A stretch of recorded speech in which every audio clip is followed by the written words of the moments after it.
inkastoo shacabka rag waaweyn ay uga horreeyay looga bartay oo dhoodaan iyo hadraawi iyo adama garata haddana waxaan kan u baan islahaa waxaan baratay ma garanaysa muxuu yidhi fikradayda uma fiirsadaan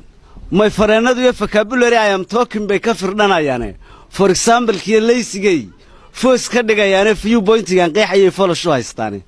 waa ficiladii James Bond ama se faandame faashiyonka waxay moodayaan family-ga Yurube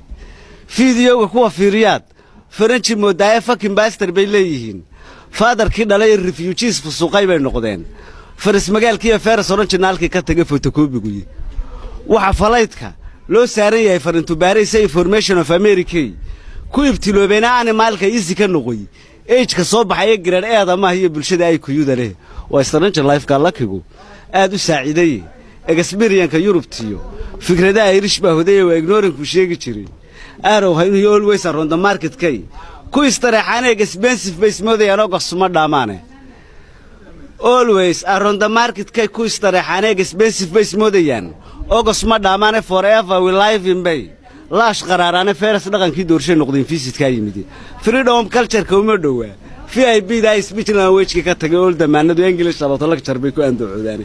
sky muniska ka arkayaan tijiray please only words kama amisanay rayadoodii if you know attack war isgaarid ka sameeyay wuxuu leeyahay almaclo if you know attack war yaani dagaalka la inagu la jiro ay markaa ugu la jiray oo jacbur wuxuu yiri if you know attack war iska arid ka sameeyay oo problem I'm hadii aad ogtiin dagaalka la inagu la jiro wax badan baan waa ka xulay oo daran lahayd eegada expensive face moodayaan oo qasma dhamaane forever we life in belash qaraarana first dhaqankii doorshay noqdeen visitka yimid freedom culture kuma dhawa VIP da speech language ka tagay oo damaanadu English about lecture bay ku andacoodaan sky muniska ka arkayaan tijiray bileys only words kama aamisana erayadoodii if you know attack war iska aradka sameeyo problem I am sorry bad oran lahaydeen every time new idea ka ambanaysan bidnoofaad leerigan bartay booterkiis best women isbay moodayaan personaladu wata la yiri doqon iyo habeen baa madow ma garanaysaa hablihiina lagu yiri watan de waxaad aragtay jirkiida ma garanaysaa sidaad aragtay loo gubayay loo yeelayo yani waxyaalo fara badan baa meesha ku ma garanaysaa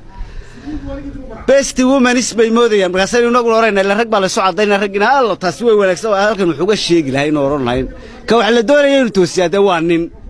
hadda ma garata markaa best women isbay moodayaan personality waxa beautiful ki bedelay boysinka yimid population bar Christmas-kay baratamayaan bush life ka house-ki ka tagay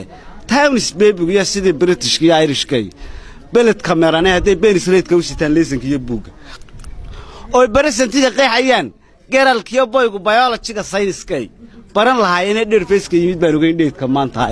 education-ki dhogiska teacher ku dhigay dhan match big dance-gay level u yeeshay discretion-ki nation-kay dhayarsanaya leesanadii iblayskay dhigteen people dheertiguye waa waxa disease-ka ugu wacan